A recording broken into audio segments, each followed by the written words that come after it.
ಕಲಾವಿದರ ಮೇಲೆ ತುಂಬಾ ದೊಡ್ಡ ಜವಾಬ್ದಾರಿ ಇದೆ. ಗುರುಗಳು ಇರೋದೇನೆ ಪುಷ್ ಮಾಡೋದಕ್ಕೆ ವಿದ್ಯಾರ್ಥಿಗಳನ್ನ.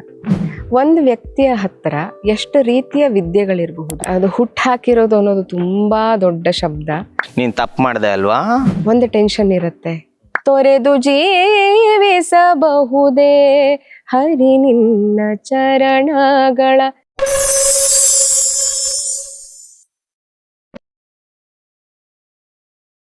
ನಮ್ಮ venue partners PCPA prestige centre for performing arts. ಈ ಆಡಿಟೋರಿಯಂನಲ್ಲಿ ನಾಟಕ, music concerts, dance shows, private events, stand up comedy ಹೀಗೆ 10 ಹಲವು ಕಾರ್ಯಕ್ರಮಗಳನ್ನ ಮಾಡಬಹುದು ಅಥವಾ ನೋಡಬಹುದು. ಇಲ್ಲಿನ stage, seating arrangement, green room ಎಲ್ಲವೂ ಇಂಟರ್ನ್ಯಾಷನಲ್ ಕ್ಲಾಸ್ನಲ್ಲಿದೆ. ಈ ಆಡಿಟೋರಿಯಂ ಇರೋದು ಬೆಂಗಳೂರಿನ ಕೋಣನಕುಂಟೆಯಲ್ಲಿ. Go check it out.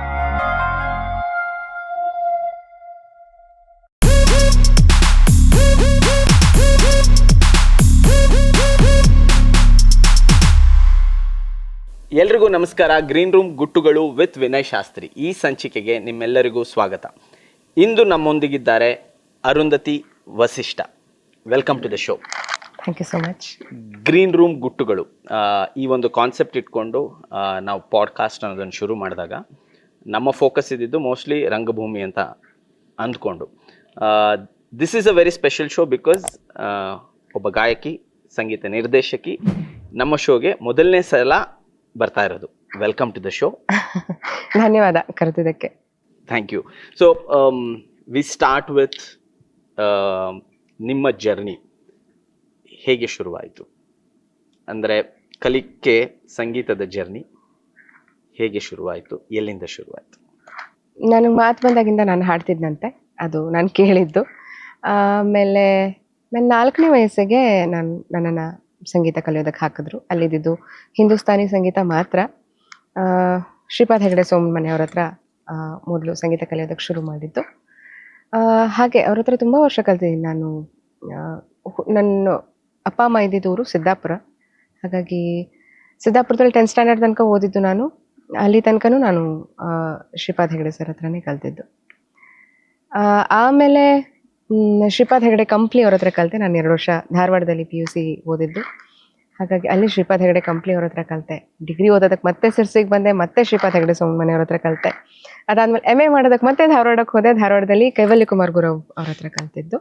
ಅವ್ರ ಹತ್ರ ಸರಿಯಾಗಿ ವಾಯ್ಸ್ ಕಲ್ಚರ್ ಕಲಿಯೋದಕ್ಕಾಯಿತು ನನಗೆ. ಖಂಡಿತ ಅದೊಂದು ಅಹೋಭಾಗ್ಯ. ಅದರ ನಂತರ ಒಂದು ಸ್ವಲ್ಪ ವರ್ಷ ಕ್ಲಾಸಿಕಲ್ ಮ್ಯೂಸಿಕ್ ಕಲಿಯೋದಕ್ಕೆ ಗ್ಯಾಪ್ ಆಯಿತು. ಮಧ್ಯದಲ್ಲಿ ಪಂಡಿತ್ ಪ್ರವೀಣ್ ಡಿ ರಾವ್ ಅವ್ರ ಹತ್ರ ಕಲ್ತಿದ್ದು, ಜೊತೆಗೆ ವರ್ಕ್ ಮಾಡಿದ್ದು. ಸುಮಾರು 13 ವರ್ಷಗಳ ಕಾಲ ಅವ್ರ ಹತ್ರ ಈಗಲೂ ಕಲಿತಾನೇ ಇದ್ದೀನಿ. ಕಲಿಕೆನೇ ಮುಂದುವರೆದಿದೆ ಅಂತಲೇ ಹೇಳಬಹುದು. ಹಿಂದೂಸ್ತಾನಿ ಶಾಸ್ತ್ರೀಯ ಸಂಗೀತ ಈಗ ಮಹೇಶ್ ಕಾಳೆ ಅವ್ರ ಹತ್ರ ಕಲಿತಾ ಇದ್ದೀನಿ. ಗುರು ಅನ್ನೋ ಸ್ಥಾನಕ್ಕೆ ಬಹಳ ದೊಡ್ಡ ಜವಾಬ್ದಾರಿ ಇದೆ ಅನ್ನಿಸ್ತಿತ್ತು, ಗೊತ್ತಾಗ್ತಿತ್ತು ಮುಂಚೆ ಎಲ್ಲ. ಅಂದರೆ ಕೇಳ್ಕೊಂಡು ಬಂದಿದ್ದು, ಓದ್ಕೊಂಡು ಬಂದಿದ್ದು, ಹಾಗಾಗಿ ಟೀಚರ್ ಬೇರೆ ಗುರು ಬೇರೆ ಅನ್ನೋ ವಿಚಾರಗಳೆಲ್ಲ ಕೇಳಿ ಗೊತ್ತಿತ್ತು. ಆದರೆ ಗುರುವಿನ ಸ್ಥಾನ ಹೇಗೆ ಗುರುಗಳಾದಾಗ ಎಷ್ಟರ ಮಟ್ಟಿಗೆ ತುಂಬಬಲ್ಲದು ಅನ್ನುವಂಥದ್ದು ಬಹಳಷ್ಟು ಹತ್ತಿರದಿಂದ ಇದ್ದು ಕಲ್ತಿದ್ದಕ್ಕೂ ಇರಬಹುದು. Praveen D Rao sir and Mahesh Kale sir ಉದಾಹರಣೆ ಅಂತ ಹೇಳಬಹುದು. ಗುರುಗಳು ಹೇಗೆ ಇರಬಹುದು ಶಿಷ್ಯರ ಜೊತೆ, ಅಥವಾ ಹೇಗೆ ಕಲಿಸಬಹುದು ಅನ್ನೋದಕ್ಕೆ ಅವರು ಉದಾಹರಣೆ ಕೊಡಬಹುದು ಅನ್ಸುತ್ತೆ ನನಗೆ. ಈ ಗುರು ಅನ್ನೋ ಒಂದು ಸಂಪ್ರದಾಯ ಏನಿದೆ, ನಾವು ರಂಗಭೂಮಿನಲ್ಲಿ ನಾವು ತೊಡಗಿಸ್ಕೊಂಡಿದ್ರೂ ಕೂಡ ನಮಗೆ ತುಂಬ ಹತ್ತಿರದಲ್ಲಿ ಸಂಗೀತ ಮತ್ತು ನೃತ್ಯ ಇವೆರಡು ವಿಭಾಗಗಳಲ್ಲಿ ನಾವು ನೋಡ್ತೀವಿ. ಎಸ್ಪೆಷಲಿ ಈ ಗುರು ಸಂಸ್ಕೃತಿ ಅನ್ನೋದು ಸಂಗೀತ ಮತ್ತು ನೃತ್ಯ ಇವೆರಡು ಆರ್ಟ್ ಫಾರ್ಮ್ಸಲ್ಲಿ ಏನಿದೆ, ಅದರಲ್ಲಿ ಗುರು ಅನ್ನುವಂತಹ ಸ್ಥಾನಕ್ಕೆ ಸಿಗುವ ಏನಂತೆ ಪ್ರಾಮುಖ್ಯತೆ, ಅಥವಾ ಅವ್ರಿಗೂ ಜವಾಬ್ದಾರಿ, ಹಾಗೆ ಶಿಷ್ಯಂದಿರು ಕೂಡ ಕೊಡುವಂತಹ ಪ್ರಾಮುಖ್ಯತೆ, ಇವೆರಡೂ ಏನಿದೆ ಆ ಪರಂಪರೆನ ಇನ್ನು ಉಳಿಸ್ಕೊಂಡು ಬಂದಿದ್ದೀರಾ. What is it that makes it happen there? ನಿಮ್ಮ ಪ್ರಕಾರ ಆ ಒಂದು ಪರಂಪರೆ ಈಗಲೂ ಅದನ್ನು ಹಾಗೆ ಮುಂದುವರಿಸ್ಕೊಂಡು ಹೋಗ್ತಾರೆ ಅಂತ ಹೇಳಿದ್ರೆ ಯಾವ ಕಾರಣದಿಂದ ಆಗಿರಬಹುದು? ಅದು ನಮ್ಮಲ್ಲಿ ಇದ್ದಿದ್ದೇ ಮುಂಚೆಯಿಂದ ಗುರುಕುಲ ಪದ್ಧತಿ. ನಿಮಗೆ ಗೊತ್ತಿರ್ಬೋದು ಮೋಸ್ಟ್ಲಿ. ಯಾಕಂದ್ರೆ ಗುರುಕುಲ ಪದ್ಧತಿಯಲ್ಲಿ ಏನೇನು ವಿಚಾರಗಳಿದ್ವು ಅಂತ. ಅಲ್ಲೇ ಗುರುಗಳು ಗುರುಮಾತೆ ಅವರಿರೋ ಕಡೆನೆ ಶಿಷ್ಯಂದ್ರು ಹೋಗಿ ಉಳ್ಕೊಂಡ್ಬಿಡ್ತಿದ್ರು. ಅಲ್ಲೇ ಅವರ ಬೆಳಗ್ಗೆಯಿಂದ ರಾತ್ರಿಯಿಂದ ಬೆಳಗ್ಗೆಲ್ಲ ಅಲ್ಲೇನೆ ಗುರು ಸೇವೆ ಮಾಡಿಕೊಂಡು ಅಲ್ಲಿನ ಎಲ್ಲ ಜೀವನನೂ ಕಲ್ತ್ಕೊಂಡು ಪಾಠನೂ ಕಲ್ತ್ಕೊಂಡು ಒಟ್ಟಿನಲ್ಲಿ ಗುರುಗಳೊಟ್ಟಿಗೆ ಆ ಪರಿಸರದಲ್ಲಿದ್ದು ಜೀವನ ಮಾಡ್ತಿದ್ದಂಥ ಸಂಸ್ಕೃತಿ ನಮ್ದು ಮುಂಚೆಯಿಂದ ಬೆಳ್ಕೊಂಡ್ ಬಂದಿರುವಂಥದ್ದು. ಈಗ 200-300 ವರ್ಷಗಳ ಈಚೆ ಸ್ಕೂಲ್ಗಳು ಪ್ರಾರಂಭವಾಯಿತು. ಅದಕ್ಕಿಂತ ಮುಂಚೆ ಇದೇ ಇದ್ದಿದ್ದು.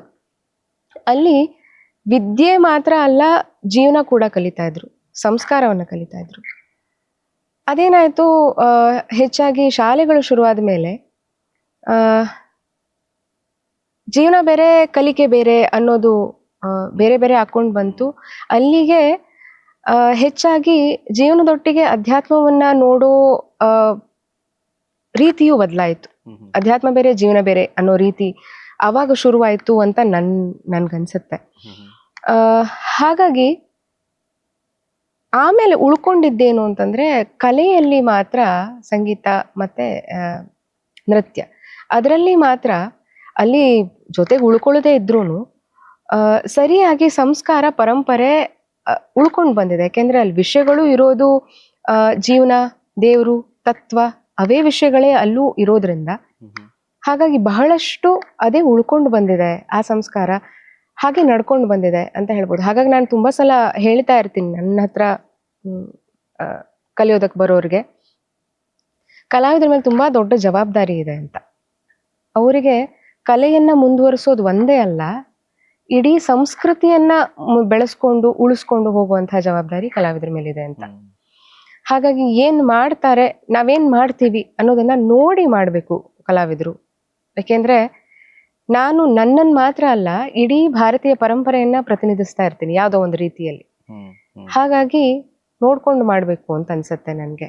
ಹಾಗೆ ಗುರು ಪರಂಪರೆ ಅನ್ನೋದಾದ ಈ ಸಂಸ್ಕಾರಗಳು ಹೆಚ್ಚಾಗಿ ಅಲ್ಲೇ ಉಳಿದಿರೋದ್ರಿಂದ ಗುರುಗಳು ಅನ್ನೋ ಸ್ಥಾನಕ್ಕೆ ತುಂಬಾ ಮಹತ್ವ ಇದೆ ನಮ್ಮಲ್ಲಿ. ಯಾಕೆಂದ್ರೆ ಒಂದೆರಡು ರೀತಿಯಿಂದ ಅಲ್ಲ, ಬಹಳಷ್ಟು ರೀತಿಯ ವಿದ್ಯೆಗಳು, ಅಂದ್ರೆ ಸಂಗೀತ ಅಂತಾನೆ ತಗೊಂಡ್ರು ಅದ್ರಲ್ಲಿ ಎಷ್ಟು ರೀತಿಯ ವಿಚಾರಗಳಿವೆ. ಅದಷ್ಟು ಗುರುಮುಖೇನ ಸಿಕ್ಕಿದಾಗ ನನಗ್ ವಿಶೇಷವಾಗಿ ಏನಾಯ್ತು ಅಂತಂದ್ರೆ ಸಂಗೀತ ಮತ್ತೆ ಅಧ್ಯಾತ್ಮವನ್ನ ಬೇರೆ ಬೇರೆ ನೋಡ್ತಿದ್ದ ನಾನು. ಮಹೇಶ್ ಕಾಳೆ ಸರ್ ಹತ್ರ ಹೋದ್ಮೇಲೆ ಎರಡೂ ಎಷ್ಟು ಸರಳವಾಗಿ ಒಂದೇ ಅಂತ ಗೊತ್ತಾಯ್ತು. ಆಕ್ಚುಲಿ ಅದೆರಡನ್ನು ಬೇರೆ ಬೇರೆ ನೋಡೋದಕ್ಕೆ ತುಂಬಾ ಕಾಂಪ್ಲಿಕೇಶನ್ಸ್, ಅಂದ್ರೆ ತಲೆಯಲ್ಲಿ ಕಾಂಪ್ಲಿಕೇಶನ್ಸ್ ಇದ್ರೆ ಅದೆರಡು ಬೇರೆ ಬೇರೆ ಕಾಣುತ್ತೆ. ಇಲ್ಲ ಅಂತಂದ್ರೆ ಒಂದೇ ಅನ್ನೋದು ತುಂಬಾ ಸರಳವಾಗಿ ಗೊತ್ತಾಗುತ್ತೆ. ಹಾಗಾಗಿ ಎಲ್ಲದ್ರ ಬಗ್ಗೂ ತುಂಬಾ ಗೌರವ ಇದೆ, ಹೆಮ್ಮೆ ಇದೆ, ಕೃತಜ್ಞತೆ ಇದೆ. ಇವೆಲ್ಲವೂ ಸುತ್ತಮುತ್ತಲು ಏನ್ ನಡೀತಾ ಇದೆಯೋ, ಗುರುವಿನ ರೂಪದಲ್ಲಿ ಯಾರ್ಯಾರು ಸಿಕ್ಕಿದಾರೋ ಅದೆಲ್ಲದ್ರ ಬಗ್ಗೆ ಗ್ರೇಟ್ಫುಲ್. ಓಕೆ, ಸೊ ಈ ಗುರು ಪರಂಪರೆ ಅನ್ನೋದ್ರ ಬಗ್ಗೆ ಮಾತಾಡಿದ್ವಿ. ಹಾಗೆ ಗುರು ಎಷ್ಟು ಮುಖ್ಯ ಆಗ್ತಾರೆ ಅನ್ನೋದ್ರ ಬಗ್ಗೆನೂ ನೀವು ಹೇಳ್ತಾ ಹೋದ್ರಿ. ಈಗ ನಿಮಗೆ ನಿಮ್ಮ ಗುರುವಿನ ಜೊತೆ ಪಾಠ ಕಲಿಬೇಕಾದ್ರೆ ಯಾವತ್ತಾದ್ರೂ ಅನ್ಸಿದ್ದುಂಟ, ನಾನು ಏನು ಮಾಡ್ತಾ ಇದ್ದೀನಿ ಇಲ್ಲಿ, ಅಥವಾ ಇವ್ರು ಯಾಕೆ ಹೀಗೆ ಹೇಳ್ಕೊಡ್ತಾ ಇದ್ದಾರೆ, ಇದರಿಂದ ನನಗೆ ಯಾಕೆ ಪದೇ ಪದೇ ಅದನ್ನೇ ರಿಪೀಟ್ ಮಾಡ್ತಾ ಇದ್ದೀನಿ, ನಾನು ಮುಂದೆ ಹೋಗ್ತಿದ್ದೀನ ಇಲ್ವಾ? ಯಾರೇ ಆಗಿರಬಹುದು, ಶ್ರೀಪಾದ್ ಹೆಗ್ಡೆ ಅವರು ಇರಬಹುದು, ಅಥವಾ ಈಗ ಶ್ರೀಕಾಂತ್ ಕುಲಕರ್ಣಿ ಅವರು ಇರಬಹುದು, ಅಥವಾ ಪ್ರವೀಣ್ ಸರ್ ಇರಬಹುದು, ಇವ್ರು ಯಾರ ಜೊತೆನೇ ಆದ್ರೂ ನಿಮ್ಗೆ ಆ ಥರ ಯಾವತ್ತಾದ್ರೂ ಅನ್ಸಿದ್ದುಂಟ? ಗುರು ಪರಂಪರೆ ಹೌದು, ಎಲ್ಲೋ ಒಂದು ಕಡೆ ವಾಟ್ ಆಮ್ ಐ ಡೂಯಿಂಗ್, ಇದು ನನಗೆ ಬೇಕಿತ್ತ ಅಂತ ಯಾವತ್ತಾದ್ರೂ, ಅಥವಾ ಅದನ್ನ ಅನ್ಸಿದ್ದು ಉಂಟು, ಹಾಗೆ ಓವರ್ಕಮ್ ಮಾಡಿದ್ದಾದ್ರು ಹೇಗೆ ಘಟನೆ? ಶ್ರೀಕಾಂತ್ ಕುಲಕರ್ಣಿ ಅವರ ಬಗ್ಗೆ ನಾನು ವಿಶೇಷವಾಗಿ ಹೇಳಬೇಕು. ಅವರ ಹಾಗೆ ಸುಗಮ ಸಂಗೀತವನ್ನ ಕಂಪೋಸ್ ಮಾಡೋರನ್ನ ನಾನು ನೋಡಿಲ್ಲ. ಅವರು ಧಾರವಾಡ ಆಕಾಶವಾಣಿಯ ನಿಲಯ ಕಲಾವಿದರಾಗಿ ರಿಟೈರ್ಡ್ ಆಗಿದ್ದಾರೆ ಇವಾಗ. ಅಂದ್ರೆ ಅದರಲ್ಲಿ ಒಂಥರ ಭಾವಗೀತೆಗಳನ್ನ ಹೆಚ್ಚಾಗಿ ಅವರು ಕಂಪೋಸ್ ಮಾಡಿದ್ದು. ಅದರಲ್ಲಿ ಎಲ್ಲೂ ಯಾವುದು ರಿಪೀಟ್ ಆಗಲ್ಲ. ಭಾವಗೀತೆಗಳನ್ನು ಹೀಗೂ ಕಂಪೋಸ್ ಮಾಡಬಹುದಾ ಅನ್ನುವಂಥ ರೀತಿ ಭಾವಗೀತೆಗಳಿವೆ. ಅಂದ್ರೆ ಪ್ರತಿ ಸಾಲು ಕೂಡ ಅರ್ಥಕ್ಕೆ ಸರಿಯಾಗಿ ಕೆಲವೊಂದ್ ಕಡೆ ಗಜಲ್ ರೂಪ ತಗೊಳತ್ತೆ, ಕೆಲವೊಂದ್ ಕಡೆ ಭಕ್ತಿ ಕಾಣತ್ತೆ. ಆ ಥರ ಬಹಳಷ್ಟು ರಸಗಳನ್ನ ಒಳಗೊಂಡಂಥ ಭಾವಗೀತೆ ಅನ್ನೋದಕ್ಕೆ ಅನ್ವರ್ಥವಾಗುವಂಥ ರೀತಿಯಲ್ಲಿ ಕಂಪೋಸ್ ಮಾಡ್ತಾರೆ. ಭಕ್ತಿಗೀತೆ ತಗೊಂಡ್ರು ಅದೇ ಥರ ಭಾವ ಜಾಸ್ತಿ ಇರುತ್ತೆ ಅದರಲ್ಲಿ. ಹಾಗಾಗಿ ಶ್ರೀಕಾಂತ್ ಕುಲಕರ್ಣಿ ಅಂಥವ್ರ ಹತ್ರ ಲೈಟ್ ಮ್ಯೂಸಿಕ್ ಕಲಿಯೋದಕ್ಕೆ ಅವಕಾಶ ಆಗಿದ್ದಕ್ಕೆ ಖಂಡಿತ ಬಹಳಷ್ಟು ಸಂತೋಷ ಇದೆ. ನಿಮ್ಮ ಪ್ರಶ್ನೆಗೆ ಬರ್ತೀನಿ. ಒಂದು ವಯಸ್ಸಿನ ತನಕ ನಾನು ಓಕೆ ಸಂಗೀತ ಇದೇನೆ, ಹೀಗೆ ಕಲಿಬೇಕು ಅಂತ ಅಂದ್ಕೊಂಡು ಕಲ್ತಿದ್ದೀನಿ. ಹಾಗಾಗಿ ಆಗ ನಿಂತು ಬಿಟ್ಟಿದ್ದೀನ, ಇದೇ ಯಾಕೆ ರಿಪೀಟ್ ಆಗ್ತಾ ಇದೆ ಅನ್ನೋಂಥ ಪ್ರಶ್ನೆಗಳು ಬರಲಿಲ್ಲ. ಯಾಕೆಂದ್ರೆ ನನ್ನ ಮನಸ್ಥಿತಿ ಹಾಗಿರಲಿಲ್ಲ. ಅದೃಷ್ಟವಶಾತ್ ನನಗೆ ಬುದ್ಧಿ ಬಂದಾಗಿಂದ ನನ್ನ ಯಾವ ಗುರುಗಳು ಆ ಥರ ಇರಲಿಲ್ಲ. ಆಗ್ಲೂ ಆ ಥರ ಇರಲಿಲ್ಲ, ಈಗಿನವ್ರಂತೂ ಆ ಥರ ಇಲ್ವೇ ಇಲ್ಲ. ಹಾಗಾಗಿ ಪ್ರತಿ ಸಲ ಅದೇ ಅಂತ ಇದ್ದೆ. ಮೊನ್ನೆ ಕೂಡ ಪ್ರವೀಣ್ ಸರು ಅಷ್ಟೇ, ಮಹೇಶ್ ಸರು ಅಷ್ಟೇ, ನನಗೆ ಎಲ್ಲಿ ತನಕ ಬರುತ್ತೆ ಅಂತ ಅವ್ರಿಗೆ ಗೊತ್ತಿರುತ್ತೆ. ಅದರ ನೆಕ್ಸ್ಟ್ ಸ್ಟೆಪ್ ಇಂದ ಏನೋ ಒಂದು ಕೆಲಸ ಒಂದು ಕೊಟ್ಟು ಮಾಡು ಅಂತ. ಪ್ರವೀಣ್ ಸರ್ ಹತ್ರ ಸರ್ ತಕ್ಷಣ ಇದನ್ನ ಮಾಡೋಕ್ ಬರಲ್ಲ ನಂಗೆ ಅಂತ, ಮಾಡಿ ಮಾಡಿ ಬರುತ್ತೆ, ಇದು ಪ್ರವೀಣ್ ಸರ್. ಮಹೇಶ್ ಸರ್ ಹತ್ರ सर ये मुझे बस इतना आता है, क्यों नहीं होगा, थोड़ा सा तो है, करो, सीख लो, करके बताओ. ಅಂದ್ರೆ ಗುರುಗಳು ಇರೋದೇನೆ ಪುಷ್ ಮಾಡೋದಕ್ಕೆ ವಿದ್ಯಾರ್ಥಿಗಳನ್ನ. ನಿಮ್ಮ ರೇಂಜ್ ಗೊತ್ತಾಗುತ್ತೆ. ಹಾ ಅಂದ್ರೆ ಅವರು ನಮ್ಗಿಂತ ಸರಿಯಾಗಿ ಅವ್ರು ಗೊತ್ತಿರತ್ತೆ ನಮ್ ತಾಕತ್ತೇನು ಅಂತ. ನಮಗೇನೆ ನಾನೇ ಸ್ಪೆಷಲಿ ನಾನು ಅಲ್ಲಲ್ಲೇ ಉಳ್ಕೊಂಡ್ಬಿಟ್ಟಿರ್ತೀನಿ, ಇವರೇ ತಳ್ಬೇಕು, ತಳ್ತಾರೆ, ತಳ್ಕೊಂಡು ಕರ್ಕೊಂಡು ಹೋಗ್ತಾರೆ. ಹಾಗಾಗಿ ಗುರು ನನ್ನ ಜೀವನದಲ್ಲಂತೂ ಬಹಳ ದೊಡ್ಡ ಪಾತ್ರವನ್ನು ವಹಿಸ್ತಾರೆ. So nice. ಈಗ ನಿಮ್ಮ ಜರ್ನಿ ಪ್ರವೀಣ್ ಸರ್ ಜೊತೆ ಐ ಥಿಂಕ್ ಸುಗಮ ಸಂಗೀತ ಇರಬಹುದು ಅಥವಾ ಸಾಕಷ್ಟು ಹಾಡುಗಳನ್ನು ಪ್ರವೀಣ್ ಸರ್ ಜೊತೆ ನೀವು ಹಾಡಿದ್ದೀರಾ, ಅಂದರೆ ಅವ್ರ ಕಂಪೋಸಿಷನ್ಸಲ್ಲಿ ನೀವು ಹಾಡಿದ್ದೀರಾ. How big an impact he is in your life? ನಮ್ಮ ಮನೆಯವ್ರು ಹೇಳೋರು, ಅವರ ಪ್ರತಿ ಗುಂಗ್ರಲ್ಲೂ ಒಂದೊಂದು ಮೆದುಳಿದೆ ಅಂತ. ಅವ್ರ ಕೂದಲಿನ ಪ್ರತಿ ಗುಂಗ್ರಲ್ಲೂ ಒಂದೊಂದು ಮೆದುಳಿದೆ ಅಂತ. ಖಂಡಿತ ಅದು ನಂಗೆ ಅಷ್ಟೂ ಸಲ ನಿಜ ಅನ್ಸುತ್ತೆ. ಒಂದು ವ್ಯಕ್ತಿಯ ಹತ್ರ ಎಷ್ಟು ರೀತಿಯ ವಿದ್ಯೆಗಳಿರಬಹುದು, ಎಷ್ಟು ಯಾವ ಮಟ್ಟದ ತಿಳುವಳಿಕೆ ಇರಬಹುದು. ಏನೋ ಹುಷಾರಿಲ್ಲ, ಅದಕ್ಕೇನೋ ಒಂದು ಔಷಧಿ ಗೊತ್ತಾಗಬೇಕು, ಪ್ರವೀಣ್ ಸರ್. ನಂಗೆ ಈ ಕಂಪ್ಯೂಟ್ರಲ್ಲಿ ಅದೇನೋ ಗೊತ್ತಾಗ್ತಾ ಇಲ್ಲ, ಎಲ್ಲ ಹೋಗ್ಬೇಕು, ಪ್ರವೀಣ್ ಸರ್. ಸರ್ ನಂಗೆ ಏನೋ ಈ ಸಿಚುವೇಶನ್ ಕ್ರಿಯೇಟ್ ಆಗೋಗಿದೆ ಲೈಫಲ್ಲಿ, ನನ್ಗೇನು ಮಾಡಬೇಕು ಗೊತ್ತಾಗ್ತಾ ಇಲ್ಲ, ಪ್ರವೀಣ್ ಸರ್. ಆಮೇಲೆ ಸಂಗೀತ ಅಂತೂ ಬಿಡಿ, ಅದರ ಟೆಕ್ನಿಕ್ಯಾಲಿಟೀಸ್ ಅಥವಾ ಅದರ ರಿಲೇಟೆಡ್ ಏನೇ ಇರಬಹುದು, Praveen sir. A to Z, Hindustani ಇರ್ಬೋದು, ಕರ್ನಾಟಕ ಇರ್ಬೋದು, ವೆಸ್ಟರ್ನ್ ಇರ್ಬೋದು, ಪ್ರವೀಣ್ ಸರ್. ಆ್ಯಂಡ್ ಅಥವಾ ಯಾವುದೇ ಇದೊಂದು ವಿಷಯ ಗೊತ್ತಾಗ್ತಾ ಇಲ್ಲ, ಇದಕ್ಕೆ ಯಾರನ್ನ ಕಾಂಟ್ಯಾಕ್ಟ್ ಮಾಡಬಹುದು, ಪ್ರವೀಣ್ ಸರ್. ಅಥವಾ ಇಲ್ಲ ಅವ್ರ ಅಕ್ಕನೂ ಅಷ್ಟೇ, ಅವ್ರ ಹೆಂಡ್ತಿನೂ ಅಷ್ಟೇ. ಅಕ್ಕ ಅಂದ್ರೆ ಮುದ್ದು ಸೊರಿತಾ ಇರತ್ತೆ, ಅನು ಅಂತ ಬರ್ತಾರೆ ಅವರು. ಸೊ ಆ ಜಾಗ ನನ್ಗೆ ತುಂಬಾ ಕಂಪ್ಲೀಟ್ ಅನ್ಸುತ್ತೆ. ಮತ್ತೆ ಇಲ್ಲಿ ಗುರುಗಳ ವಿಚಾರನೆ ಬರುತ್ತೆ. ಇಬ್ರು ಅಷ್ಟೇ, ಮಹೇಶ್ ಸರು ಅಷ್ಟೇ, ಮಹೇಶ್ ಸರ್ ಅಂಡ್ ಅಕ್ಕನೂ ಅಷ್ಟೇ. ಆ ಜಾಗನೂ ಅಷ್ಟೇ ಕಂಪ್ಲೀಟ್ ಅನ್ಸತ್ತೆ ನನಗೆ.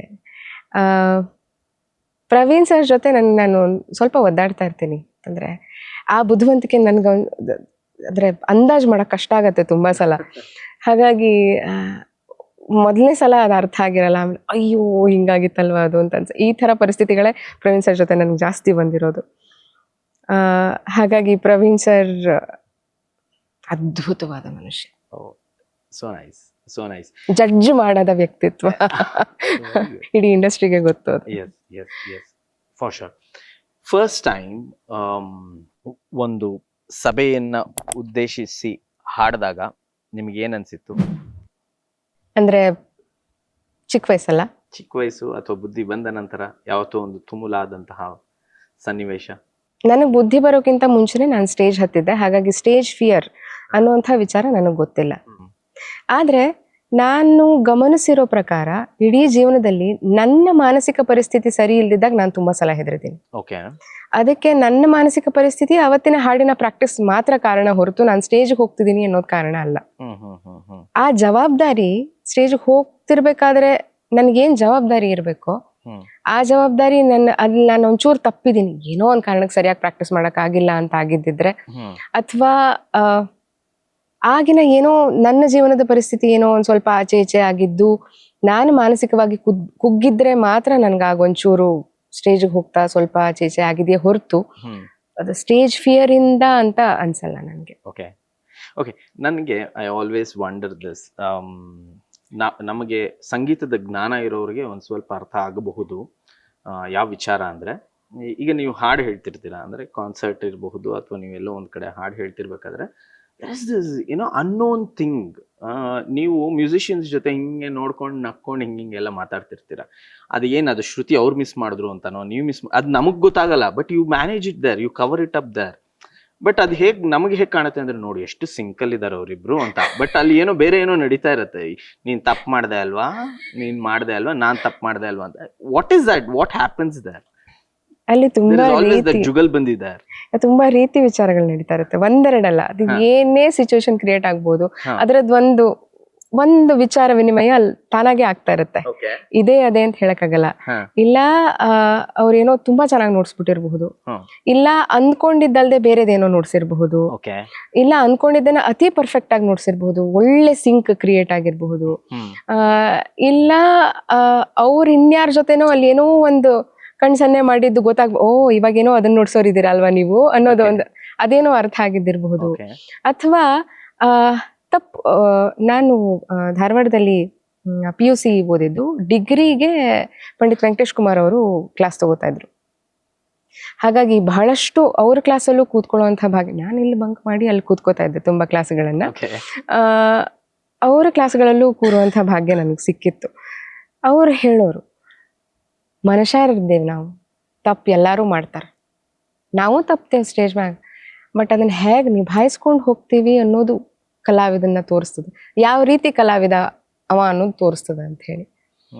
ಹಾಗಾಗಿ ಅಲ್ಲಿ ತಪ್ಪು ಆಗಿರ್ಬಹುದು, ತಪ್ಪದೆ ಅಲ್ವಾ ನಂಗೆ ಗೊತ್ತಾಯ್ತು ಇರ್ಬೋದು, ಬಟ್ ಅದು ಆಡಿಯನ್ಸ್ ಗೊತ್ತಾಗ್ತಿರಲ್ಲ ಯೂಶುವಲಿ. ಯಾಕೆಂದ್ರೆ ಅದನ್ನ ಮ್ಯಾನೇಜ್ ಮಾಡ್ಕೊಂಡು ಹೋಗ್ತಾರೆ. ಯಾಕೆಂದ್ರೆ ಹೇಳಕ್ಕಾಗಲ್ಲ, ಯಾವುದೇ ಟೆಕ್ನಿಕಲ್ ಇಶ್ಯೂ ಇಂದ ಇರಬಹುದು, ಸ್ಟೇಜ್ ಮೇಲೆ ಲಾಸ್ಟ್ ಮೂಮೆಂಟ್ ಅಲ್ಲಿ ಏನಾಗತ್ತೆ ಅಂತ ಹೇಳಕ್ಕಾಗಲ್ಲ, ಎಲ್ಲ ನಿಭಾಯಿಸ್ಕೊಂಡು ಹೋಗೋದೇ ಆಗ್ಬಿಡತ್ತೆ ಒಂದೊಂದ್ಸಲ ಸ್ಟೇಜ್ ಮೇಲೆ.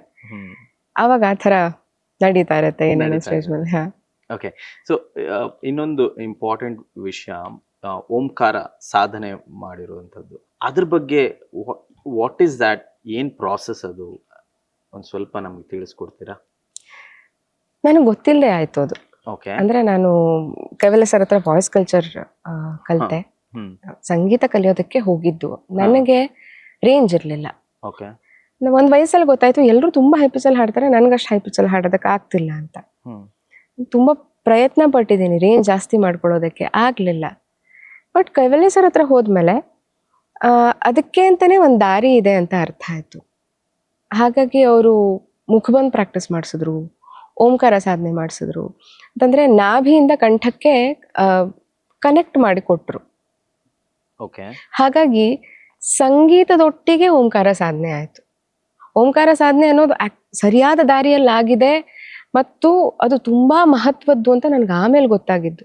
ಆದ್ರೆ ಸಂಗೀತ ಮಾಡ್ತಿದ್ದೀನಿ ಅಂತ ಅಂದ್ಕೊಂಡು ನಾನು ಓಂಕಾರ ಸಾಧನೆ ಮಾಡಿದ್ದು ಅಷ್ಟು ಸರಿಯಾಗಿ ಆಗಿದೆ. ಅದು ಅಂದ್ರೆ ನಮ್ ಅಧ್ಯಾತ್ಮದಲ್ಲಿ ಬಹಳ ಬಹಳ ಮಹತ್ವ ಇದೆ ಅದಕ್ಕೆ. ಆದ್ರೆ ಅದು ಸಂಗೀತದ ರೂಪದಲ್ಲಿ ಆಯ್ತು ನನ್ಗೆ, ಅದು ಗುರುಗಳ ಆಶೀರ್ವಾದ. ಆ ಹೋಲ್ ಇದನ್ನೆಲ್ಲ ಹೇಳಿದಾಗ ಒಂದು ಸಮಯ ಅಂತ, ನಿಮ್ಮ ಈ ಪ್ರಾಕ್ಟೀಸ್ನ ಸಮಯ ಅಂದ್ರೆ ಹೆಚ್ಚು ಕಮ್ಮಿ ಒಂದೂವರೆ ವರ್ಷ, ಎಷ್ಟು ಸಮಯ ತಗೊಂಡಿದ್ದು ಈ ಸಾಧನೆ ಅಥವಾ ಈ ಲರ್ನಿಂಗ್ ಪೀರಿಯಡ್ ಅಂತ? ಎಸ್ಪೆಷಲಿ ದಟ್ ಓಂಕಾರ ಸಾಧನೆ 2.5 ವರ್ಷ. ಹಾ, ಅಂದ್ರೆ ನಾನು ವಾಯ್ಸ್ ಕಲ್ಚರ್ ಕಲ್ತಿದ್ದು 2.5 ವರ್ಷದ ಅವಧಿಯಲ್ಲಿ, ಒಟ್ಟೊಟ್ಟಿಗೆ ಇದು ಆಗಿತ್ತು. ಅದಾದ್ಮೇಲೆ ಒಂದು ಆಕ್ಟೇವ್ ಓಪನ್ ಆಗೋಯ್ತು ನನ್ಗೆ ಅಂದಾಜು ಇರ್ಲಿಲ್ಲ ಹೀಗಾಗಬಹುದು ಅಂತ. ಬಟ್ ಕೈವಲ್ಯ ಸರ್ ಅವ್ರು 30 ವರ್ಷ ರಿಸರ್ಚ್ ಮಾಡಿದವರು ವಾಯ್ಸ್ ಕಲ್ಚರ್ ಮೇಲೆ. ಹಾಗಾಗಿ ಅವರಿಗೆ ನನ್ಗೆ ಆಮೇಲೆ ನಾನು ಈಗ ಕೆಲವು ಕಡೆ ವಾಯ್ಸ್ ಕಲ್ಚರ್ ವರ್ಕ್ಶಾಪ್ ಮಾಡ್ತೀನಿ, ಬಟ್ ಅವ್ರು ಹೇಳ್ಕೊಟ್ಟಿದ್ದನ್ನ ನಾನು ಡೈರೆಕ್ಟ್ ಆಗಿ ಟ್ರಾನ್ಸ್ಫರ್ ಮಾಡಲ್ಲ. ಯಾಕೆಂದ್ರೆ ಅದು ಅವರು ನನ್ನ ಧ್ವನಿಗೆ ಹೇಳ್ಕೊಟ್ಟಿದ್ದಾಗಿತ್ತು. ಅಲ್ಲದೆ ಅದಕ್ಕೆ ಅವ್ರ ಪರ್ಮಿಷನ್, ಅವ್ರ ಆಶೀರ್ವಾದ ಎಲ್ಲ ಬೇಕಾಗತ್ತೆ. ಏನಂದ್ರು ಅವರು ತುಂಬಾ ದೊಡ್ಡವರು. ಹಾಗಾಗಿ ಆದ್ರೆ ತಕ್ಕ ಮಟ್ಟಿಗೆ ಯಾವ್ಯಾವ್ದನ್ನ ಹೇಗೆ ಹಾಡಬೇಕು, ಯಾವ ರೀತಿ ಹಾಡಬಹುದು, ಧ್ವನಿಯಲ್ಲಿ ಸಣ್ಣ ರೀತಿಯ ಕರೆಕ್ಷನ್ ಹೇಗೆ ಮಾಡ್ಕೋಬಹುದು ಅನ್ನೋದನ್ನ ನಾನು ವಾಯ್ಸ್ ಕಲ್ಚರಲ್ಲಿ ಹೇಳ್ತೀನಿ. ಯಾಕೆಂದ್ರೆ ನಾನು ಅನುಭವಿಸಿದ್ ನನಗೆ ಗೊತ್ತು, ನಾನು ಎಷ್ಟು ಕಷ್ಟಪಟ್ಟೆ ಅಂತ. ನನ್ನ ಧ್ವನಿ ಹೈ ಪಿಚ್ ಹೋಗಲ್ಲ ಅನ್ನೋದು ಗೊತ್ತಿಲ್ಲದೆ ಇದ್ದಾಗ ನಾನು ತುಂಬಾ ಆರಾಮಾಗಿದ್ದೆ. ಗೊತ್ತಾದ್ಮೇಲೆ ಅದು ಬರೋವರೆಗೂ ಹೇಗೆ ಸುಮ್ಮನೆ ಇರೋದಕ್ಕಾಗತ್ತೆ. ಹಾಗಾಗಿ ಕೈವಲ್ಯ ಸರ್ ಸಿಗೋವರೆಗೂ ನಾನು ತುಂಬಾ ಒದ್ದಾಡಿದ್ದೀನಿ ಅದ್ರ ಬಗ್ಗೆ. ಸರ್ ವಾಯ್ಸ್ ಕಲ್ಚರ್ ಇಂದಾಗಿ ಓಂಕಾರ ಸಾಧನೆ ಆಗಿರ್ಬೋದು, ಮುಖಬಂದ್ ಇರ್ಬೋದು, ಕೆಲವೊಂದು ಪ್ರಾಣಾಯಾಮಗಳಿರಬಹುದು, ಬಾಯಿ ಓಪನ್ ಮಾಡೋ ರೀತಿ ಇರ್ಬೋದು, ನಾಭಿಯಿಂದ ಕಂಠದವರೆಗೆ ಅದು ಹೇಗೆ ಉಸಿರನ್ನು ಎಳ್ಕೊಂಡು ಬರಬೇಕು ಬಹಳಷ್ಟು ರೀತಿಯ ವಿಚಾರಗಳಿವೆ. ನಾಲಿಗೆ ಹೀಗೆ ಇಡಬೇಕು, ಬಾಯಿ ಇಷ್ಟೇ ಓಪನ್ ಮಾಡಬೇಕು, ಹಲ್ಲಿನ ಮಧ್ಯದ ಡಿಸ್ಟೆನ್ಸ್ ಅಷ್ಟೇ ಇರಬೇಕು, ಯಾವ್ಯಾವುದಕ್ಕೆ ಎಲ್ಲೆಲ್ಲಿಂದ ಶಕ್ತಿ ಹಾಕಿ ತೆಗಿಬೇಕು, ಆ ಥರ ತುಂಬಾ ವಿಚಾರಗಳಿವೆ. ಅದಷ್ಟನ್ನು ಕೈವಲ್ಯ ಸರ್ ವಾಯ್ಸ್ ಕಲ್ಚರ್ ಹೇಳ್ಕೊಟ್ಟ ಮೇಲೆ ಗೊತ್ತಾಗಿದ್ದು ನನಗೆ. ಓಂಕಾರ ಸಾಧನೆ ಅದಷ್ಟು ವರ್ಷಗಳು ಜೊತೆಗೆ ಆಯ್ತು. ಹಾಗೆ ಲವ್ಲಿ. ಸೊ ಈಗ ನೀವು ಯುರ್ ಆಲ್ಸೋ ಕ್ರೆಡಿಟೆಡ್ ವಿತ್ 2 ರಾಗಗಳನ್ನ ಹುಟ್ಟು ಹಾಕಿದ್ದೀರಾ, ಒಂದು ಮನೋವತಿ ಮತ್ತೊಂದು ಕೃಷ್ಣ. ಇದ್ರ ಬಗ್ಗೆ ಒಂದಿಷ್ಟು ಮಾಹಿತಿ ನಮಗೆ. ಓಕೆ, ಅದು ಹುಟ್ಟು ಹಾಕಿರೋದು ಅನ್ನೋದು ತುಂಬಾ ದೊಡ್ಡ ಶಬ್ದ. ಯಾಕೆಂತಂದ್ರೆ ಕ್ಷಮಿಸಿ, ನನಗೆ ಗೊತ್ತಾಗ ತೊಂದರೆ ಇಲ್ಲ. ಯಾವುದು ಮೊದ್ಲು ಇಲ್ಲದೆ ಇರೋದನ್ನ ನಾವು ಮಾಡ್ತಾ ಇಲ್ಲ, ಎಲ್ಲವೂ ಇಲ್ಲೇ ಇರತ್ತೆ. ಅದ್ಯಾವುದೋ ಒಂದು ಕಾಂಬಿನೇಷನ್ ಒಂದು ಬರುತ್ತೆ ಅಷ್ಟೇ. ಅಂದ್ರೆ ಅದೇನೋ ದೊಡ್ಡ ಸಾಧನೆ ಅಂತ ನನ್ಗನ್ಸಲ್ಲ. ಆ ಕಾಂಬಿನೇಷನ್ ಈಗ ಅಭ್ಯಾಸದಲ್ಲಿ ಇಲ್ಲ ಅಂತ ಗೊತ್ತಾಯ್ತು. ಹಾಗಾಗಿ ಅದಕ್ಕೆ ಒಂದು ಬಂದಿಶ್ ಅಂತ ಬರೆದು ಕಂಪೋಸ್ ಮಾಡಿ ಇಟ್ಟಿರೋದಷ್ಟೇ. ಅದಿನ್ನು ಬಹಳಷ್ಟು ಡೆವಲಪ್ ಆಗ್ಬೇಕು. ನನಗದನ್ನ ಡೆವಲಪ್ ಮಾಡುವಷ್ಟು ಜೀವನ ಬದುಕು ನನಗೆ ಪುರ್ಸತ್ ಕೊಡ್ಲಿಲ್ಲ. ಇನ್ ಮೇಲೆ ಅದಾಗಬೇಕು. ಅದನ್ನ ಸರಿಯಾಗಿ ಅದೆರಡನ್ನು ಒಂದು ಫಾರ್ಮ್ ತರಬೇಕು. ಬೇಸಿಕ್ ಏನ್ ಬೇಕೋ ಅದಷ್ಟು ತಯಾರಿದೆ ಅಷ್ಟೇ. ಓಕೆ, ಪಿಚ್ ಅದು ವಾಯ್ಸ್ ಕಲ್ಚರ್ ಮಾಡಿದ್ರಿಂದ ನಿಮ್ಮ ಪಿಚ್ ನ ನೀವು ಐಡೆಂಟಿಫೈ ಮಾಡ್ಕೊಳ್ಳುವಂತಹ ಒಂದು ಸಾಧ್ಯತೆ ಕಂಡುಕೊಂಡ್ರಿ, ಅಥವಾ ಪಿಚ್ ಇನ್ಕ್ರೀಸ್ ಮಾಡ್ಕೊಂಡ್ರಿ ಅಂತ ಹೇಳ್ಬಿಟ್ಟು ನಮಗೆ ಒಂದು ಎಕ್ಸಾಂಪಲ್ ಕೊಡ್ತೀರಾ? ಒಂದು ಸಣ್ಣ ತುಣುಕು ಹಾಡು ಹೇಳ್ತೀರಾ ನಮಗೋಸ್ಕರ? ಯಾವ್ದಾದ್ರು ಆಗಿರಬಹುದು. ಬಹಳಷ್ಟು ರೀತಿಯಲ್ಲಿ ಹಾಡಬಹುದು. ಉದಾಹರಣೆಗೆ, ನಿಮ್ಮ ತಾಕತ್ ನಿಮಗೆ ಗೊತ್ತಿದ್ರೆ ನಿಮ್ಮ ಒರಿಜಿನಲ್ ವಾಯ್ಸ್ ಏನಿರುತ್ತೆ ಅದರಲ್ಲೇನೆ ಎಲ್ಲ ಹಾಡಿಗೂ ನ್ಯಾಯ ಒದಗಿಸಬಹುದು ಅಂತ ನನ್ಗನ್ಸುತ್ತೆ, ರೇಂಜ್ ಕಮ್ಮಿ ಇದ್ರೂ ಕೂಡ. ಬಟ್ ಅದರ ಭಾವಕ್ಕೆಲ್ಲೂ ಕೊರತೆ ಆಗ್ಬಾರದು. ಸಾಮಾನ್ಯ ಕೇಳುಗರಿಗೆ ಇದು ಪಿಚ್ ಇಳೀತು ಅಂತ ಗೊತ್ತೂ ಆಗದಿರೋ ಹಾಗೆ ಹಾಡಬಹುದು, ಭಾವ ಸರಿಯಾಗಿದ್ರೆ ಅಂತ ನನ್ಗನ್ಸತ್ತೆ. ಇದು ತುಂಬಾ ಜನರದ್ದು ಬೇರೆ ಬೇರೆ ಅಭಿಪ್ರಾಯ ಇರಬಹುದು, ಬಟ್ ಹಾಗನ್ಸತ್ತೆ. ಉದಾಹರಣೆಗೆ ಈಗ ಭಾವಗೀತೆ, ನೋವು ಮನದಲ್ಲಿ ನಗೆಯು ಮೊಗದಲ್ಲಿ ನಿನಗೆ ಮಾತ್ರವೇ ಸಾಧ್ಯವೂ, ಭಾವಗೀತೆ. ಆಮೇಲೆ ಭಕ್ತಿಗೀತೆ, ರಜತಾದ್ರಿ ನಿಲಯನ ರಜನೀಶ ಧರನ, ಇದು ಒಂದು ಭಕ್ತಿಗೀತೆ. ತೊರೆದು ಜೀವಿಸಬಹುದೇ ಹರಿ ನಿನ್ನ ಚರಣಗಳ, ಇದು ಒಂದು ಭಕ್ತಿಗೀತೆ. ಫಿಲ್ಮ್ ಸಾಂಗ್ ಬಂದ್ರೆ, ಕಾಹೆ ಛೇಡ ಛೇಡ ಮೋಹೆ ಗರ್ವಾ ಲಗಾಯೆ, ಕಾಹೆ ಛೇಡ ಛೇಡ ಮೋಹೆ, ಇದು ಪ್ಯೂರ್ ಫಾಲ್ಸ್, ನಂದು ಫಾಲ್ಸ್ ವಾಯ್ಸ್ ಇದು. ಈ ರೀತಿಯಲ್ಲೂ ಒಂದು ಹಾಡಬಹುದು. ಶಿವಂದೊಂದು ಹಾಡು ಸದ್ಯ ಆಚೆ ಬರ್ತಾ ಇದೆ, ಅದಕ್ಕೆ ಹೇ ಶಿವನೇ ಅಂತ ಶುರುವಾಗುತ್ತೆ. ನಿಮ್ಮ ಧ್ವನಿಯನ್ನ ಯಾವ ಹಾಡಿಗೆ ಹೇಗೆ ಬಳಸ್ಕೋಬೇಕು ಅನ್ನೋದು ಮೊದಲು ನಿಮಗೆ ಗೊತ್ತಿರಬೇಕು. ಅಂದ್ರೆ ನಿಮ್ಮ ಧ್ವನಿಯನ್ನ ಮೊದಲು ನೀವು ಅಷ್ಟು ಸ್ಟಡಿ ಮಾಡಿರ್ಬೇಕು. ಮಾಡಿದ್ರೆ ಯಾವ ಕ್ಯಾಟಗರಿಯ ಹಾಡುಗಳನ್ನ ಹೇಗೆ ಹಾಡಬಹುದು ಅಂಡ್ ಅದಕ್ಕೆ ನ್ಯಾಯ ಹೇಗೆ ಒದಗಿಸ್ಬೇಕು ಅನ್ನೋದು ಗೊತ್ತಾಗತ್ತೆ. ವಾಯ್ಸ್ ಕಲ್ಚರ್ ನಂಗೆ ಬಹಳ ಬಹಳ ಸಹಾಯ ಮಾಡಿದೆ. ಅಂದ್ರೆ ಅದರಿಂದನೇ ನನ್ಗೆ ಅದಾದ್ಮೇಲೆ ಇದು ಗೊತ್ತಾಯ್ತು ಅಂತಾನೆ ಹೇಳ್ಬಹುದು. ಅದಕ್ಕಿಂತ ಮುಂಚೆ ಎಲ್ಲವನ್ನೂ ಒಂದೇ ರೀತಿ ಹಾಡ್ತಿದ್ದೆ ನಾನು. ಹೀಗಿದೆ ಅದು ತಿಳ್ಕೊಂಡು ಮಾಡುವಂತಹ ವಿಚಾರ. ನಿಮಗೆ ರಂಗಭೂಮಿಯ ಜೊತೆ ಒಂದಿಷ್ಟು ಒಡನಾಟ ಇದೆ. ಐ ಥಿಂಕ್ ಒಂದಷ್ಟು ನಾಟಕಗಳಲ್ಲಿ ಹಾಡಿದ್ದೀರಾ. ಐ ಥಿಂಕ್ ನೀವು ಡ್ಯಾನ್ಸ್ ಡ್ರಾಮಾನಲ್ಲಿ ಕೂಡ ಆ್ಯಕ್ಟ್ ಮಾಡಿದ್ದೀರಾ. ಸೊ ಅದರ ಅನುಭವನ ಒಂದು ಸ್ವಲ್ಪ ಹಂಚ್ಕೋಬೋದಾ ನಮ್ಮ ಜೊತೆ? ನಾನು ಮೊದಲನೇ ಸಲ ಡ್ರಾಮಾಕ್ಕೆ ಅಂತ ಸ್ಟೇಜ್ ಹತ್ತಿದ್ದು ನಾನು ಫಸ್ಟ್ ಸ್ಟ್ಯಾಂಡರ್ಡ್ ಇದ್ದಾಗ. ಓಕೆ ಕುಮಾರ ಸಂಭವ ನಾಟಕ, ನಾನು ಕುಮಾರನ್ ಮಾಡಿದ್ದೆ. ಓಕೆ ಅಂಡ್ ಆಡಿಯನ್ಸ್ ಎಲ್ಲ ಕೈ ಮುಗ್ದಿದ್ರಂತೆ ಲಾಸ್ಟಲ್ಲಿ ಹತ್ಕೊಂಡು. ಇದು ಈ ಟೀಚರ್ಸ್ ಇನ್ನೂ ಹೇಳ್ತಾರೆ, ನನ್ನ ಸ್ಕೂಲ್ ಟೀಚರ್ಸ್ ಇನ್ನೂ ಹೇಳ್ತಾರೆ. ಆಗ ಹೇಳ್ಕೊಟ್ಟಿದ್ದನ್ನ ಮಾಡಿದ್ದೆ. ಕಾಲೇಜಲ್ಲಿ ಒಂಚೂರು ಸ್ಟೇಜ್ ಹತ್ತಿ ಅಭ್ಯಾಸ ಆಯಿತು. ಅದಾದಮೇಲೆ ಸೇತುರಾಮ್ ಅವರ ನಾಟಕಕ್ಕೆ ಸಂಗೀತ ನಿರ್ದೇಶನ ಮಾಡಿ ಹಾಡಿದ್ವಿ. ಅದಾದಮೇಲೆ ನಿತೀಶ್ ಶ್ರೀಧರ್ ಅವ್ರ ನಾಟಕಕ್ಕೆ ಹಾಡಿದ್ವಿ. ಆಮೇಲೆ ಮಧ್ಯಮ ವ್ಯಾಯೋಗ ನಾಟಕದಲ್ಲಿ ಭೀಮನ ಪಾತ್ರ ಮಾಡಿದ್ದೆ ನಾನು. ಕೊರ್ಗಿ ಶಂಕರನಾರಾಯಣ ಉಪಾಧ್ಯಾಯರು ಅದರ ಡೈರೆಕ್ಟ್ರು.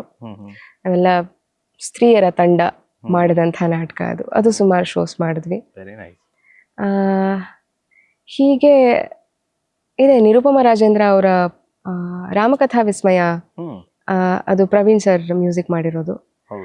ಅದನ್ನ ಹಿಂದಿ ಟ್ರಾನ್ಸ್ಲೇಟ್ ಮಾಡುವಂತಹ ಭಾಗ್ಯ ನನಗೆ ಸಿಕ್ತು. ಅದನ್ನ ಶತಾವಧಾನಿ ಗಣೇಶರು ಕನ್ನಡದಲ್ಲಿ ಬರೆದಿರೋದು, ಅದರ ಹಿಂದಿಗೆ ಟ್ರಾನ್ಸ್ಲೇಟ್ ಮಾಡಿದೆ. ಹಾಗಾಗಿ ಪ್ರತಿಯೊಂದನ್ನು ಲಕ್ಷ್ಯಕ್ಕೆ ಇಟ್ಕೊಂಡು, ಅಂದರೆ ಈ ಎಲ್ಲ ಒಡನಾಟ ಇದ್ದಿದ್ರಿಂದ ರಂಗಭೂಮಿಯ ಜೊತೆ ಅಭಿನಯದ್ದು ಒಂದು ಸ್ವಲ್ಪ ವಿಚಾರಗಳು ನೋಡಿ ಗೊತ್ತಿದ್ದರಿಂದ ಅದು ಆ ಟ್ರಾನ್ಸ್ಲೇಷನ್ಗೂ ಬಹಳಷ್ಟು ಅನುಕೂಲ ಆಯಿತು ಅನ್ಸುತ್ತೆ. ಯಾವುದನ್ನು ಹೇಗಿಡಬಹುದು ಅಂತ ಈ ರೀತಿ ಒಂದಷ್ಟು ಒಡನಾಟಗಳು ರಂಗಭೂಮಿ ಜೊತೆ. ಇನ್ನೂ ಒಂದಷ್ಟು ಮರ್ತಿರಬಹುದು ನಾನು. ಆವಾಗ ಅಂದ್ರೆ ಅದು ಕಾನ್ಸ್ಟೆಂಟ್ ಆಗಿಲ್ಲ, ಅದು ಅಲ್ಲಲ್ಲಿ ಮಾಡಿರುವಂಥದ್ದು. ಈಗ ಇನ್ನೊಂದು, ನೀವು ರಂಗಭೂಮಿನಲ್ಲೂ ಆಕ್ಟ್ ಮಾಡಿರೋದ್ರಿಂದ, ಒಡನಾಟ ಇರೋದ್ರಿಂದ, ಪ್ಲಸ್ ನೀವು ಹಾಡಿರೋದ್ರಿಂದ ನಿಮಗೆ ಎರಡರದ್ದು ಗ್ರೀನ್ ರೂಮ್ ಪ್ರಿಪರೇಷನ್ಸ್ ನಿಮಗೆ ಎಷ್ಟು ವ್ಯತ್ಯಾಸ ಕೊಡುತ್ತೆ ನೀವು ನೋಡಿರೋದ್ರಲ್ಲಿ? ಬಹಳ ವ್ಯತ್ಯಾಸ ಇದೆ. ಓಕೆ.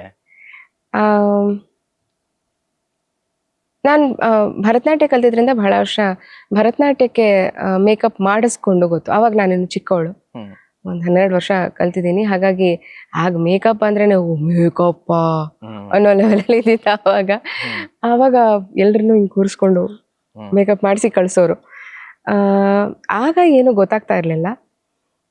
ಆದರೆ ನಾವು ಸಂಗೀತ, ನಮ್ಮ ಕಾನ್ಸರ್ಟ್ಗಿಂತ ಮುಂಚೆ ನಾನು ತುಂಬಾ ಸಿಂಪಲ್ ಆಗಿರ್ತೀನಿ. ನಾನು ದಿನ ಹೆಂಗಿರ್ತೀನೋ ಕಾನ್ಸರ್ಟ್ ದಿವಸನೂ ಹಾಗೆ ಇರ್ತೀನಿ, ಏನೋ ಬದಲಾವಣೆ ಇರಲ್ಲ. ಆದ್ರೆ ಅಲ್ಲಿ ವಾತಾವರಣ ಇಷ್ಟ ಆಗತ್ತೆ ನನಗೆ. ಒಂದು ಟೆನ್ಷನ್ ಇರುತ್ತೆ. ನಮ್ದು ಪ್ರವೀಣ್ ಸರ್ದು ಅಂತರ್ಧ್ವನಿ ಅಂತ ಒಂದು ತಂಡ ಇದೆ, ನಂಗೆ ಅವ್ರಗಳ ಮಧ್ಯೆ ಇರೋ ತುಂಬಾ ಇಷ್ಟ. ಟಚ್ ವುಡ್ ನಮ್ಮೆಲ್ಲರೂ ಒಂದು ತಕ್ಕಮಟ್ಟಿಗೆ ಅರ್ಥ ಮಾಡ್ಕೊಂಡ್ಬಿಟ್ಟಿದೀವಿ, ಹಾಗೆ ಅಕ್ಸೆಪ್ಟ್ ಮಾಡ್ಕೊಂಡ್ಬಿಟ್ಟಿದೀವಿ. ಹಾಗಾಗಿ ಅಲ್ಲಿ ಎಲ್ಲಾ ರೀತಿ ಮಾತುಕತೆಗಳು ನಡೀತಾ ಇರುತ್ತೆ. ಅದ್ರ ಜೊತೆ ಮೇಕಪ್ ಅದಿದ್ಯೇನೆ, ಇದಿದ್ಯೇನೆ, ಅದೊಂದು ಹಾಡಿ ಆ ಪಾರ್ಟ್ ನೆನ್ಪಿದ್ಯೇನೆ, ಅದನ್ನ ಇನ್ನೊಂದ್ಸಲ ಪ್ರಾಕ್ಟೀಸ್ ಮಾಡ್ಕೋಬೇಕಿತ್ತು. ಅದ್ರ ಜೊತೆಗೆ ಮೇಕಪ್ ನಡೀತಾ ಇರತ್ತೆ. ದಡ ಅಯ್ಯೋ ಟೈಮ್ ಆಗೋಯ್ತು, ಸ್ಟೇಜ್ಗೆ ಹೋಗ್ಬೇಕು, ಅಯ್ಯೋ ಸೌಂಡ್ ಚೆಕ್ ಮುಗಿಯೋದಕ್ಕೆ ಲೇಟ್ ಆಯ್ತು. ಈ ಥರದ್ದೆಲ್ಲ ಸಾವಿರ ವಿಚಾರ ನಡೀತೆ. ಮಧ್ಯ ಒಂದು ಗಾಸಿಪ್ಪು ನಡೀತಾ ಇರುತ್ತೆ. ಆ ಥರದ್ದೆಲ್ಲ ತುಂಬಾ ನಡೀತಾ ಇರುತ್ತೆ. ನಾಟಕ, ನಾನು ಇದರಲ್ಲಿ ಭೀಮನ ಪಾತ್ರ ಮಾಡಿದ್ರಲ್ಲಿ ಮೀಸೆ ತುಂಬಾ ತೊಂದರೆ ಕೊಟ್ಟಿದ್ದು. ಮೀಸೆ ಅಕ್ಷಿ ಬರುತ್ತೆ, ಅನ್ನೋದು ಬಿಸಿ ಬಿಸಿ ಆಗತ್ತೆ, ಅದನ್ನ ಅಂಟಿಸ್ಕೊಂಡು ಒಂಥರ ಹಿಂಗ್ ಆಗ್ತಿರತ್ತೆ. ಸ್ಟೇಜ್ ಮೇಲೆ ಹೋದ್ಮೇಲೆ ಅದೆಲ್ಲ ಮರ್ತು ಹೋಗತ್ತೆ. ಆದ್ರೆ ಅದ್ರ ಮುಂಚೆ ಅದಷ್ಟು ಹೊತ್ತು ಅಕ್ಷಿ ಹೊಡೆದು ಅದನ್ನ ತಡ್ಕೊಳ್ಳೋದಿದೆಯಲ್ಲ, ದೊಡ್ಡ ವಿಚಾರ ಅಂತ ಅನ್ಸುತ್ತೆ. ಹಾಗಾಗಿ ನನ್ಗೆ ಯಾವತ್ತೂ ಅಷ್ಟೇ, ಅಂದ್ರೆ ನೃತ್ಯ ರೂಪಕಗಳನ್ನ ಮಾಡುವಂಥರಿರ್ಬಹುದು ಅಥವಾ ನಾಟಕಗಳಿಗಿರ್ಬಹುದು, ಏನೋ ಒಂದು ಎಕ್ಸ್ಟ್ರಾ ಹಾಕೋಬೇಕಾಗಿರತ್ತಲ್ಲ. ಯಕ್ಷಗಾನದಲ್ಲಿರ್ಬಹುದು ವಿಶೇಷವಾಗಿ ಎಷ್ಟು ಹೊತ್ಕೊಂಡು ಡಾನ್ಸ್ ಮಾಡ್ತಾ ಇರ್ತಾರೆ ಅವ್ರು. ತುಂಬಾ ದೊಡ್ಡ ಸಾಧನೆ ಅದು ಅನ್ಸತ್ತೆ. ನಾವು ಇದ್ದಂಗ ಹೋಗಿ ಹಾಡ್ಬಿಡ್ತೀವಿ. ಆದ್ರೆ ಈ ಕಲೆಗಳಲ್ಲಿ ಎಷ್ಟು ಎಕ್ಸ್ಟ್ರಾ ಹೊತ್ಕೊಂಡು ತುಂಬಾ ಜಾಸ್ತಿ ಜವಾಬ್ದಾರಿ ಅನ್ಸತ್ತೆ ನನಗೆ. ಅದು ಕಷ್ಟ ಅನ್ಸತ್ತೆ. ಓಕೆ. ಈಗ ಸದ್ಯಕ್ಕೆ ನಿಮ್ಮ ಗುರುಗಳಾಗಿರುವಂತಹ ಪಂಡಿತ್ ಮಹೇಶ್ ಕಾಳೆ, ಐ ಥಿಂಕ್ ನೀವೀಗ ಆನ್ಲೈನಲ್ಲಿ ಪಾಠ ಕಲಿತಾ ಇದ್ದೀರಾ. So few things about Mahesh Kale sir and the abhang culture. ಮೊದಲನೇದಾಗಿ ಭಾರತದಲ್ಲಿ ಹುಟ್ಟಿದ್ರ ಬಗ್ಗೆ ನನಗೆ ಬಹಳ ಅಭಿಮಾನ ಇದೆ. ನಾನೊಬ್ಬ ಭಾರತೀಯ ಅನ್ನೋದ್ರ ಬಗ್ಗೆ ಬಹಳ ಅಭಿಮಾನ ಇದೆ. ಎಂಥ ಆ, ಎಷ್ಟು ಸಮೃದ್ಧ ಸಂಸ್ಕೃತಿಯನ್ನ ಎಷ್ಟೋ ವರ್ಷಗಳಿಂದ ಪ್ರಪಂಚಕ್ಕೆ ಕೊಟ್ಟಿರುವಂತಹ ದೇಶ ನಮ್ದು. ಹಾಗಾಗಿ ಅದ್ರ ಬಗ್ಗೆ ನಂಗೆ ಬಹಳಷ್ಟು ಅಭಿಮಾನ ಇದೆ. ಎರಡನೇದಾಗಿ ಮಹೇಶ್ ಕಾಳೆ ಸರ್ ಭೂಮಿ ಮೇಲಿರುವಂತಹ ಅವಧಿಯಲ್ಲಿ ನಾನು ಭೂಮಿ ಮೇಲೆ ಇರೋದು ನನಗೆ ಬಹಳ, ನಿಮ್ಗೆ ಈ ಮಾತಲ್ಲೇ ಗೊತ್ತಾಗಬಹುದು ಗುರುಗಳ ಮೇಲಿನ ಅಭಿಮಾನ. ನನಗೊಬ್ಬಳಿಗೆ ಅಲ್ಲ, ನಮ್ಮ ಬ್ಯಾಚ್ಗೆ ಸರ್ ಡೈರೆಕ್ಟಾಗಿ ಕಲಿಸ್ತಾರೆ, ಉಳಿದ ಬ್ಯಾಚ್ಗೆ ಸರ್ ಸ್ಟೂಡೆಂಟ್ಸ್ ಹೇಳ್ಕೊಡ್ತಾರೆ, ಸರ್ ಇಷ್ಟು ಕ್ಲಾಸಿಗೆ ಒಂದ್ಸಲ ಅಂತ ಹೋಗಿ ಹೇಳ್ಕೊಡ್ತಾರೆ. ನಮ್ಮ ಪ್ರತಿಯೊಬ್ಬರಿಗೂ ಇದೇ ಅಭಿಪ್ರಾಯ ಇದೆ. ಸರ್ ಹೇಗೆ ಅಂತಂದ್ರೆ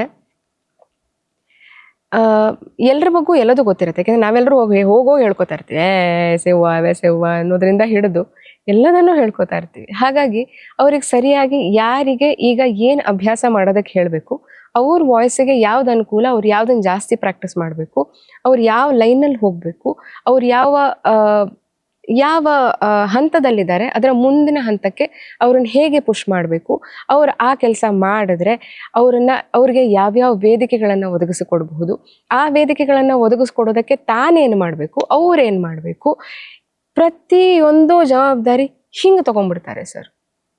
ವಾವ್, ಅದೊಂದು ಅದ್ಭುತವಾದ ವ್ಯಕ್ತಿತ್ವ.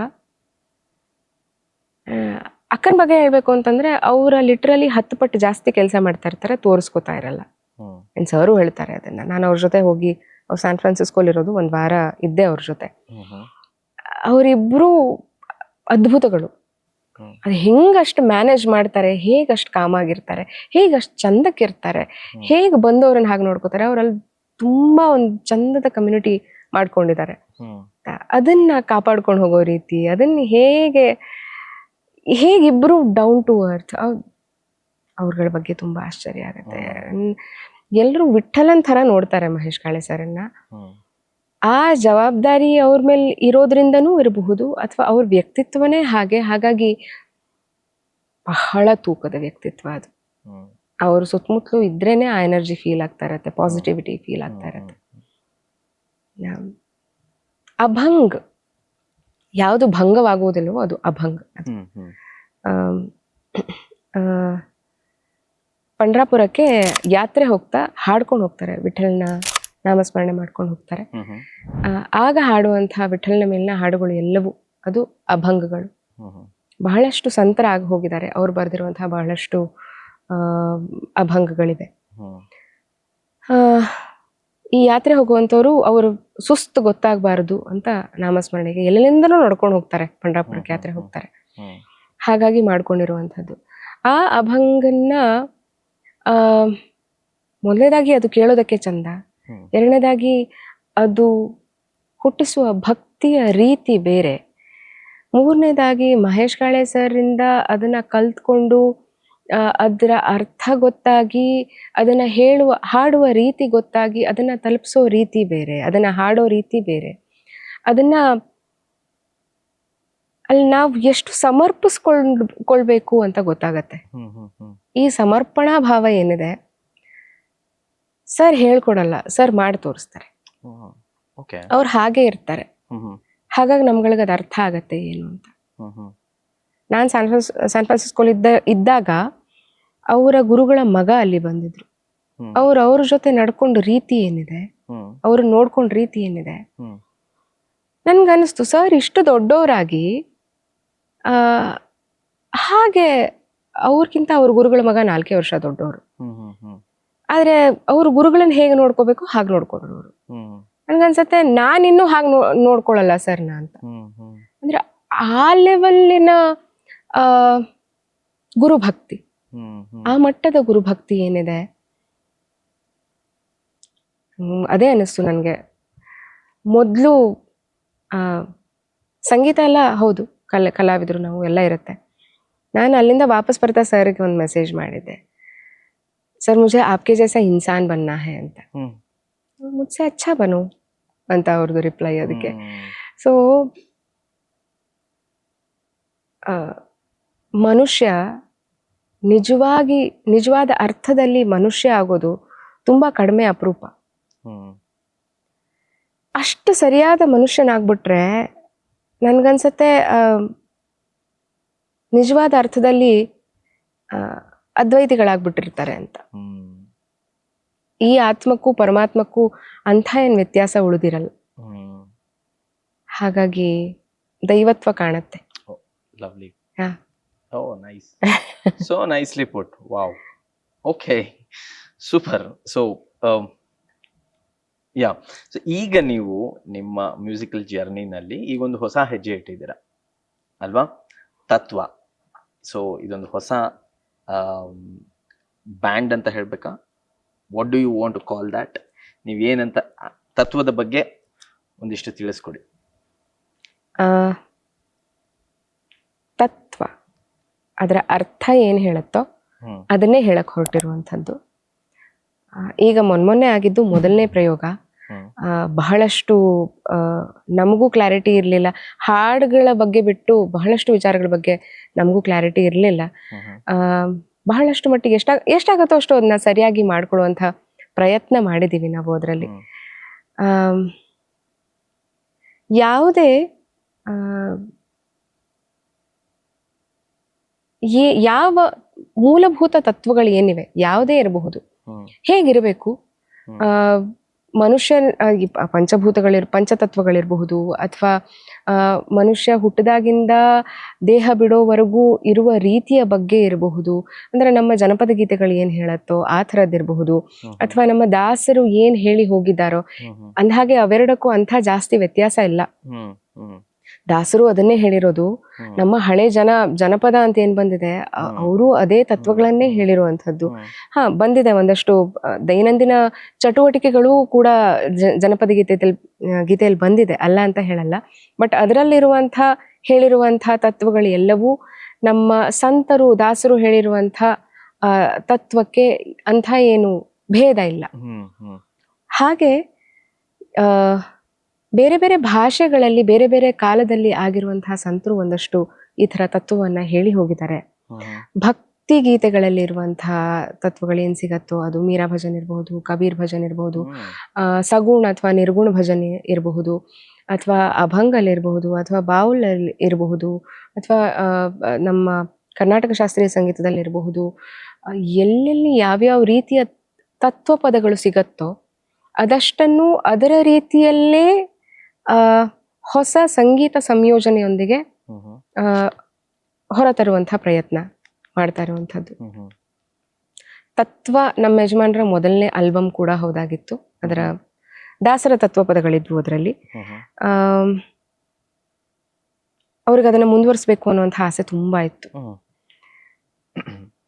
ಅದೊಂದು ಉದ್ದೇಶ. ಇನ್ನೊಂದು, ಪ್ರವೀಣ್ ಸರ್ ಬಾಯಲ್ಲೂ ಇದ್ದಕ್ಕಿದ್ದಲ್ಲೇ ತತ್ವ ಅನ್ನೋ ಹೆಸರು ಬಂತು ನಾವೇ ಥರ ಮಾಡಬೇಕು ಅಂತ ಶುರು ಮಾಡಿದಾಗ. ಆ್ಯಂಡ್ ಇಲ್ಲಿ ವರುಣ್ ಪ್ರದೀಪ್ ಅವ್ರ ಹೆಸರು ಹೇಳಲೇಬೇಕು. ಯಾಕೆಂದರೆ ಕಮರ್ಷಿಯಲ್ ಮ್ಯೂಸಿಕಲ್ಲಿದ್ದೂ, ಮ್ಯೂಸಿಕ್ ಇಂಡಸ್ಟ್ರಿಯಲ್ಲಿದ್ದೂ ಆ ಮನಸ್ಸು ಅಧ್ಯಾತ್ಮ ಚಿಂತನೆಯಲ್ಲಿರುತ್ತೆ. ಹಾಗಾಗಿ